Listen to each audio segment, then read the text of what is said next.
môn nâng trên chỗ đó cảสมาธิយើងសុទ្ធខ្លីទីណារីកេរិយាអ្នកមាសកាថ្វាយបង្គំនៃខ្ញុំព្រះករុណាចូលមានដល់ព្រះដ៏មានព្រះភិយអង្គនោះព្រះអង្គជាព្រះអរហន្តដ៏ប្រសើរទ្រង់ត្រាស់ដឹងនៅយធម៌ទាំងពួងដោយប្របីចំពោះព្រះអង្គអត់មានគ្រូអាចារ្យណាប្រដៅព្រះអង្គឡើយក្នុងគណៈនេះយើងត្រូវប្រមូលអារម្មណ៍ការសមាធិគឺជាការប្រមូលអារម្មណ៍ក្នុងផ្លូវអារម្មណ៍តែមួយហើយព្យាយាមបិទភ្នែកបន្តិចម្ដងទៅការសមាធិជាការសម្រួលអិរិយាបថរបស់យើងឲ្យមានការសម្រាក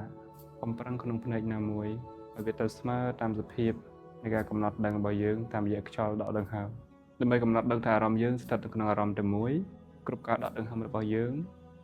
សូមឲ្យដឹងថាដង្ហើមនេះចូលដង្ហើមនេះចេញរង្វង់មូលនៃការកំណត់ដឹងថាដង្ហើមនេះកំពុងចូលគឺយើងកំណត់ដឹងនៅក្នុងរង្វង់ផ្ចិតរបស់យើងរង្វង់ដែលយើងត្រូវកំណត់ដឹងថាដង្ហើមនេះកំពុងចេញយើង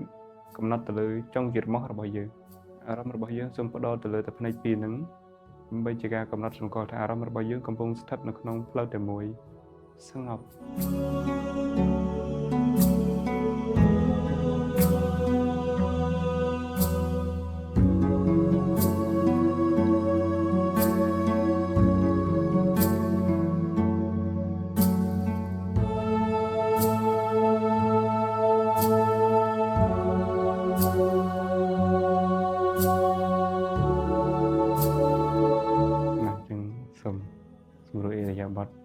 ដល់ផ្នែកមួយបើយើងយូរគេមុនឲ្យយើងដកភ្នែនក៏យើងអូនកាយរបស់យើងទៅមុខណែឆ្វេងទៅស្ដាំអញ្ចឹងទៅដើម្បីឲ្យសម្ពាធឈាមរបស់យើងវាអត់មានបញ្ហាខណៈបច្ចុប្បន្ននេះគិតថាក្នុងបរិយាកាសមិនថាស្រុកខ្មែរឬពិភពលោកកំពុងតែមានបញ្ហាច្រើនអញ្ចឹងវាចេះលើជីវិតប្រចាំថ្ងៃយើងច្រើនហើយបើយើងជាផ្សេងខ្ញុំផ្ទាល់ខ្ញុំមិនបានធ្វើទេខ្ញុំដេកអត់ស្កប់ការគិតច្រើនពេលខ្លះឈឺក្បាលជាប្រចាំឈឺស្ទិញរហូតហើយការគិតនឹងធ្វើឲ្យយើងគិតប្រជែកបដោយអញ្ចឹងទន្ទឹមនឹងការអានទន្ទឹមនឹងរបៀបគិតនៃការសម្រួលអារម្មណ៍សមាធិជាវិធីសាស្ត្រមួយដែលមួយចិត្តនេះខ្ញុំចាប់ផ្ដើមប្រឹងឡើងវិញក៏ពិតធ្លាប់ធ្វើយូរដែរប៉ុន្តែធ្វើដាច់អញ្ចឹងណាហើយពេលខ្លះដល់តែមានបញ្ហាហ្មងបានរត់មកសមាធិឬសម្រួលពេលហ្នឹងដល់តែជំងឺវាធ្ងន់ដែរដាក់ថ្នាំអត់ត្រូវដែរសមាធិអត់កើតប៉ុន្តែដល់ពេលមួយរយៈក្រោយនេះគឺធ្វើវាជាប្រចាំអារម្មណ៍ណាគោះក្បាលវាអត់ឈឺស្ទិញវាអត់ស្លាស់ហើយយើងជាហើយមួយទៀតយើងក៏ទទួលអារម្មណ៍ពេលដែរប៉ុន្តែនឹងរាវគេថាភ្លុបផ្លែចាប់បានពេលយ៉ាងស្លាស់ទៅហើយនឹកឃើញការងារឬក៏ការគិតធ្វើអីល្អវាឲ្យវាកាត់បន្ថយអាភាពស្ពេចអានេះពេលខ្លះយើងគិតថាធ្វើអញ្ចឹងណាចាហ្នឹងជាផ្នែកមួយហើយសំខាន់ធ្វើឲ្យយើងដេកលក់បើខ្ញុំធ្វើខ្លីៗលើធ្វើមុនពេលដេកធ្វើវាហើយក្រោយពេលដេកធ្វើមួយផ្នែកហើយបានហាត់ប្រាណបានអីអញ្ចឹងអាចជួយសម្រួលបានច្រើនផ្លូវចិត្តអរគុណសុបានបាទអរគុណច្រើនហើយតាក់ទងជាមួយនឹងការសមាធិតែប៉ុន្តែខ្ញុំបើនិយាយទៅខានយូរដែរហើយតាំងពីមកនៅស្រុកខ្មែរវិញគឺតែខ្ញុំព្យាយាមធ្វើចិត្តរបស់ខ្លួនគឺសូត្រមុនគេងហើយក្រោយពីគេងព្យាយាមស្ដាប់ពធខ្លះដើម្បីជាការអប់រំចិត្តបើទោះបីជាមិនសូវបានសមាធិតែថ្ងៃនេះដែរយើងចាប់ផ្ដើមមានការចាប់ផ្ដើមនៃការសមាធិវាគឺជាការធ្វើឲ្យចិត្តរបស់យើងស្ងប់ធ្វើឲ្យចិត្តរបស់យើងនឹងលែងគិតអីច្រើនហើយវាគឺជាការព្យាបាលផ្លូវចិត្តមួយយើងគឺកុំឲ្យវាគិតទៅពីពេកយើងបានព្យាយាមទាញអារម្មណ៍របស់យើងមកក្នុងអារម្មណ៍តែមួយក្នុងបេះដូងរបស់យើងវិញកុំប្រឡែងវាគិតនេះគិតនោះហើយឃើញថាថ្ងៃនេះគឺល្អមែនទែនដែលយើងចាប់ផ្ដើមរៀនសមាធិហើយយើងថ្ងៃទៅមុខទៀតយើងនឹងមានកម្មវិធីសមាធិតទៀតអញ្ចឹងបងអរគុណច្រើនចាអរគុណពាក់ព័ន្ធជាមួយនឹងសមាធិសម្រាប់ខ្ញុំពីមុនខ្ញុំមិនដែលធ្វើទេប៉ុន្តែនៅពេលដែលធ្វើហ្នឹងគឺជាលើកដំបូងខ្ញុំមានអារម្មណ៍ថាផ្លូវចិត្តបិណ្ឌយើងអត់ទាន់នឹងណូសង្ងេមសង្ងាមហើយអារម្មណ៍មួយទៀតគឺទ្រាំអត់បានចកេះជើងយើងហាក់បីដូចចង់ម្ដងម្កាលគឺចង់ដកមកបើកភ្នែកចង់អ្វីដែលយើងអត់ធ្លាប់នៅនឹងមួយកន្លែងគឺពិបាកយើងកំណត់ចិត្តយើងអត់បានទេយើងចិត្តយើងថាបើកទៅប៉ុន្តែចិត្តមួយទៀតថាគេធ្វើបានមិនគេយើងធ្វើមិនបានអញ្ចឹងសមាធិរបស់ខ្ញុំថ្ងៃនេះខ្ញុំគិតថាជាលើកដំបូងហើយយើងជួបប្រទេសនៅអ្វីដែលយើងមិនធ្លាប់ជួបតាំងពីមានការតាំងចិត្តទៀតសមាធិនឹងហើយទឹកចិត្តយើងគឺអត់ទាន់គេហៅថាកំណត់ដឹងច្បាស់ខ្លួនឯងបន្តិចឮសំឡេងពីខាងក្រៅបន្តិចអារម្មណ៍យើងគឺចាប់យកអាចំណុច គេហៅថាក្រៅវាលហ្មងមកច្រើនហ្មងហើយមិនដឹងថាគិតមួយណាអារម្មណ៍វាច្បុកច្បល់ពេលហ្នឹងអាហ្នឹងគឺជាចំណាប់អារម្មណ៍របស់ខ្ញុំដំបូងហើយក៏ប៉ុន្តែប្រហែលជាអាចមានច្រើនលើកច្រើនសារទៀតដែលឲ្យខ្ញុំរៀនវឹកហាត់នៅសមាធិហ្នឹងពីព្រោះអីអត្ថប្រយោជន៍នៃសមាធិហ្នឹងសូម្បីតែពុទ្ធសាសនាលោកសម្ដែងថាធ្វើឲ្យចិត្តយើងស្ងប់ប៉ុន្តែជាចំណុចចាប់ផ្ដើមដំបូងរបស់នាងខ្ញុំគឺនាងខ្ញុំមានអារម្មណ៍ថាដូចលើកខាងដើមអញ្ចឹងណាបងអត់តន់ស្ងប់ហើយអត់តន់ដឹងថានឹងហើយលឺសំឡេងម៉ូតូនៅខាងក្រៅសោះក៏ខ្ញុំចាប់យកអាសំឡេងម៉ូតូនឹងលឺក្មេងបើកទ្វារសោះក៏ខ្ញុំចាប់លឺសំឡេងបើកទ្វារអត់មានតែផ្ដោតថាយើងចង់បានអីធ្វើអីពីយើងហ្នឹងអាហ្នឹងគ្រាន់តែជាការចាប់អារម្មណ៍នៅអ្វីដែលខ្ញុំធ្វើដំបូងបងអញ្ចឹងអរគុណច្រើនបាទអរគុណថ្ងៃនេះដែលមានឱកាសក្នុងការធ្វើសមាធិប៉ុន្តែសម្រាប់ខ្ញុំធ្លាប់វឹកហាត់ពីមុនប៉ុន្តែមួយរយៈកាលនេះក៏ខានទៅក្នុងការសមាធិនេះគឺផ្ដល់អត្ថប្រយោជន៍ដល់ចិត្តនិងធម្មពលរាងកាយយើងដោយសារអីដោយសារទាំងចិត្តទាំងរាងកាយយើងគឺភ្ញាក់តែពីដេកមកគឺវិលខួរក្បាលចាប់អីធ្វើអីសកម្មភាពការងារគ្រប់សពបែបយ៉ាងប៉ុន្តែដោយសារការសមាធិគឺជាការតម្កល់ចិត្តឬក៏គេហៅថាការចិត្តបានសម្រាកដូចថានៅក្នុងរាងកាយយើងមានទ្វារច្រើនមានភ្នែកជាចំោះបណ្ដាកាយចិត្តហ្នឹងប៉ុន្តែកាលណាបើយើងបិទទ្វារទាំង5យើងទុកមួយយើងតាមដានតែចិត្តទេចេញចូលហើយក៏ធ្វើឲ្យរាងកាយយើងរាងស្ងប់ហើយក៏មានធម៌ពលសូម្បីតែយើងសមាធិពេលខ្លី5នាទីទៅ10នាទីប៉ុន្តែយ៉ាងហោចណាស់ក៏ចិត្តយើងសម្រាកក្នុងការគិតច្រើនល្អមែនទេតែ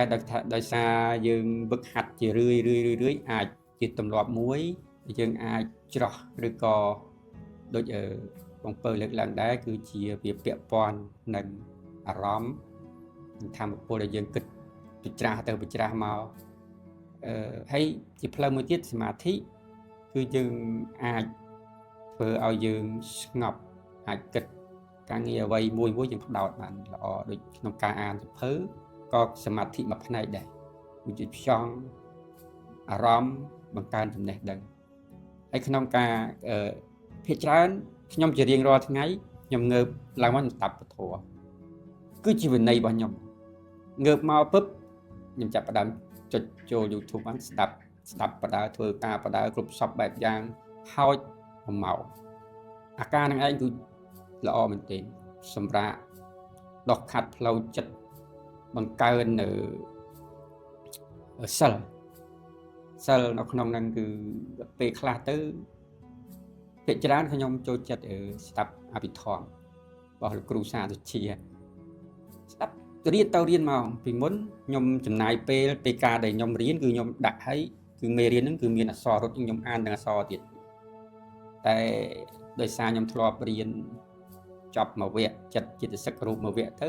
យើងបានដឹងទូគាត់ស្ដាប់ទៅពិចារណាដដែលទៅវិញទៅមកមេរៀនហ្នឹងណាតែដកខាត់ល្អមែនទែនហើយការធ្វើសមាធិក៏ជាសមាធិសំខាន់មួយយ៉ាងដែលផ្ដល់ឲ្យយើងកាន់តែមានអារម្មណ៍ស្ងប់ស្ងាត់និងផ្ដល់ធម៌ពលចិត្តយើងកាន់តែល្អហើយផ្ដោតទៅលើការងារអ្វីដែលយើងត្រូវធ្វើអ្វីដែលយើងមិនត្រូវធ្វើគ្រប់គ្រងសតិគ្រប់គ្រងអារម្មណ៍ទៅតាមសភាពការនិងជំនួយដល់សតិយើងបាទហ្នឹងហើយអរគុណច្រើនដែលចាប់អារម្មណ៍រៀនលើកឡើងគឺវាពីទីពីទុំគ្នាណាដើម្បីយើងនិយាយមុនចាប់ដើមនិយាយគោដែលចំទាញចេញពីព្រៃហ៎អញ្ចឹងមិនថាគោនៅព្រៃសម្រាប់គោនៅស្រុកពេលខ្លះទាញឈ្នះហ៎អញ្ចឹងមកចិត្តយើងអត់ឬក៏យើងអត់ដែរបានធ្វើទៀតវារឹតតែទាញមកទៅហឹងទៀតប៉ុន្តែបើយើងយល់ថាវាមានប្រយោជន៍យើងគួរតែមិនគួរអានឹងត្រូវព្យាយាមយើងធ្វើមិនយើងគិតថាប្រហែលជាអាច5នាទី10នាទីចុះវាមិនដល់5 10ទេមែនទេអញ្ចឹងយើងគិតថាពេលវេលាហ្នឹងបើយើងគិត24ម៉ោងយើងគុណចូលគ្នាវាចូល1000នាទីជាងក្នុងមួយថ្ងៃថ្ងៃវាចូល1000 2300នាទីប៉ុន្តែបើយើងយល់ថានេះសំខាន់យើងត្រូវតែកំណត់ពេលធ្វើពុតសំទៅហេតុអីមិនយើងមិនទុកពេលឲ្យខ្លួនឯងយើងយល់ថានឹងត្រូវណាយើងអាចនិយាយចេញឲ្យសម័យឥឡូវទំនើបបើយើងទៅនេជួនកាលយើងអូស Facebook យើងបាត់12 3ម៉ោងហើយយើងជុំគ្នាជួនកាលយើងក៏គ្រឿងស្វឹងក៏អីហ្នឹងយើងជីវិតចង់ឲ្យយើងធ្វើប៉ុន្តែយើងគួរតែទុកចន្លោះឲ្យខ្លួនឯងណាបងហើយយើងឃើញស្ថានភាពក្នុងសង្គមយើងគ្រោះថ្នាក់ចរាចរណ៍ចំនួន ផ្សេងហឹង្សាយ៉ាងសាហាវក៏ដូចជាជំងឺកើតឡើងច្រើនការដេកអត់លក់ហើយនោះក៏កើតឡើងច្រើនអញ្ចឹងសង្ឃឹមថាពួកយើងនៅនេះយើងចាប់អារម្មណ៍យើងកាន់បដោតវាអត់អាចធ្វើអីទៅមុខរួចដោយអត់មានសុខភាពយើងពេលនេះវាមានពីរមួយគ្នាសុខភាពផ្លូវកាយផ្លូវចិត្តហើយបើពីរហ្នឹងក្នុងចំណោមមួយណាដួលទៅធំហើយវាពិបាកនឹងរកគោលដៅគណៈដែលកតាបកិច្ចអមរេចយើងមើលទៅបើយើងនិយាយពីអមរេចវិញម្នាក់សឹងនៅខ្លួនអត់រួចហើយបើយើងអត់មានកម្លាំងចិត្តកម្លាំងកាយទៅផងអញ្ចឹងខ្ញុំលើកចិត្តឬក៏សង្ឃឹមថាពួកយើងមានឱកាសធ្វើបន្តទៀតហើយពេលយើងធ្វើក្រោយយើងអាចមានធៀបលក្ខណៈអាចថាខោអាវក៏យើងរៀងសមរម្យទលាយ៉ាងហ្នឹងមានអីថែមហ្នឹងហើយបរិយាកាសបន្តហើយក៏សង្ឃឹមថាបងប្អូនផ្សេងទៀតនៅទូទាំងប្រទេសឬក៏បងប្អូនដែលយល់ពីស្ថានភាពហ្នឹងក៏ដាស់ស្ទេជួយខ្លួនឯងព្រោះយើងអត់បានដឹងខ្លួនទេចិត្តយើងមានបញ្ហាយើងវាចេះនិយាយថាបើឆ្កែដេញខំយើងឃើញឆ្កែដេញខំបើគេរោរឿងគេគប់ប្រោទេយើងដឹងប៉ុន្តែអត្តពលនៃចិត្តយើងឆ្ងល់ចេះឆ្ងល់ពេលខ្លះអត់ដឹងរឿងអីវាមកបើគេមកធ្វើយើងជឿចាប់អាហ្នឹងរឿងមួយប៉ុន្តែពេលខ្លះទៀតអត់ដឹងទៀតណាគួយទៅអស់សង្ឃឹមខ្សោយទៅគួយអស់សង្ឃឹមភ័យអត់ដឹងថាស្អែកមិនទេឃើញគេឈឺឃើញគេឮតែព័ត៌មានថាឥឡូវអូមហារីស្លាប់មួយថ្ងៃបាន40នាក់អូជំងឺអេដកើតឡើងច្រើនអូគ្រោះថ្នាក់ចរាចរណ៍មកឃើញសង្គមរឿងធំរឿងពុំដែរនឹងអីរឿងសេដ្ឋកិច្ចអំណុលកើតឡើងគឺ stress អញ្ចឹងលើកចិត្តយើងទុក space ទុកចន្លោះឲ្យខ្លួនឯងមួយដើម្បីភាសាមិនគេហៅទៅសាកថ្មគេសក់សាកថ្មជីវិតក្មេងៗណាទៅចែកថាឲ្យកដោឬក៏សំកម្លាំងចិត្តយើងកាន់តែធំទៅហើយជឿថាយើងអាចធ្វើបានបើព្រះអង្គលើកថាបើបច្ចុប្បន្នល្អគឺអនាគតល្អហើយបើមុនដេកយើងអារម្មណ៍ស្ងប់យើងដេកទៅមិនបារម្ភថាយកសពកអញ្ចឹងហ្នឹងហើយដោយសារព្រះអង្គមានកិច្ចអញ្ចឹងយើងអាចប៉ុណ្ណឹងឬក៏មានអីចង់ថែមទេឬក៏ប៉ុណ្ណឹងសិនអូខេអរគុណច្រើនអញ្ចឹងយើងអាចបញ្ចប់ប៉ុណ្ណឹងសិនហើយចាំយើងរៀបបរិយាកាសក្រោយកាន់តែទលាទៀតឲ្យបងប្អូនតែអាចមើលឃើញតាមបណ្ដាញសង្គមចង់ចូលរួមនៅសៀមរាបពួកយើងទីតាំងនៅសៀមរាបឬក៏កន្លែងផ្សេងទោះយើងមិនបានជួបគ្នាផ្ទាល់ក៏លើកទឹកចិត្តយើងនៅកន្លែងផ្សេងយើងធ្វើតាមទម្រង់ផ្សេងអញ្ចឹងទៅបាទអរគុណអញ្ចឹងបាទ